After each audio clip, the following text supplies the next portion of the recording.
ભરૂચમાં ભૂખી ખાડી ગાંડીતુર બનતા જળબંબાકારની સ્થિતિ। પુલવાડી મેલડી માતાના મંદિરના પટાંગણમાં પણ પાણી છે। નીચાવાળા વિસ્તારોમાં રહેતા લોકોની હાલત કફોડી થઈ। ખાડીમાં સતત પાણીની આવકના કારણે ખેડૂતો ચિંતામાં છે। ઉપરવાસમાં ભારે વરસાદના કારણે અનેક નદી નાળા ઉભરાઈ ઉઠ્યા છે। નવા નીરની આવક થઈ છે, જેના કારણે ઘણા ખેતરોમાં પણ જળબંબાકારની સ્થિતિ સર્જાય છે।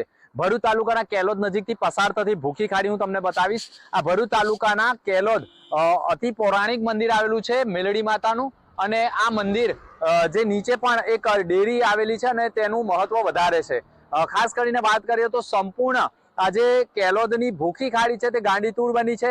આજુબાજુના ખેતરોમાં મોટા પ્રમાણમાં પાણી ફરી વળ્યા છે, જેના કારણે ખેડૂતોની ચિંતામાં વધારો થઈ ગયો છે। ખાસ કરીને સંપૂર્ણ પાણીનો પ્રવાહ છે તે જે કેલોદ મંદિર છે તેના પટાંગણમાં ઘણી દુકાનોમાં પણ ફરી વળ્યા હતા, જેને લઈને જે દુકાનદારો છે તેમને પણ મોટું નુકસાન વેઠવાનો વારો આવ્યો હતો। ભરૂચ તાલુકાના કેલોદ ગામની આ ભૂખી ખાડી ગાંડીતુર બની છે અને સતત ઉપરવાસના એટલે કે ભારે વરસાદના કારણે વડોદરા અને સુરતમાં પણ વરસી રહેલા વરસાદના કારણે વડોદરા તરફનો તમામ જે પાણીનો જે નવા નીરનો પ્રવાહ છે તે ભરૂચ તરફ વળી રહ્યો છે, જેના કારણે ભૂખી ખાડી, દાદર નદી જેવા નદીમાં નવા નીર આવ્યા છે અને પાણીની સતત આવક થવાના કારણે ભરૂચના જે ખેડૂતોના જે ખેતરો છે તેમાં જળબંબાકારની સ્થિતિ ઊભી થતા લોકોને ભારે હાલાકી ભોગવવી પડી રહી છે અને ભૂખી ખાડી અહીંયા ગાંડીતુર બની હોવાના દ્રશ્યો આપણને જોવા મળી ગયા છે। મનોજ ખંભાતા સાથે દિનેશ મકવાણા, ગુજરાત ફર્સ્ટ, ભરૂચ।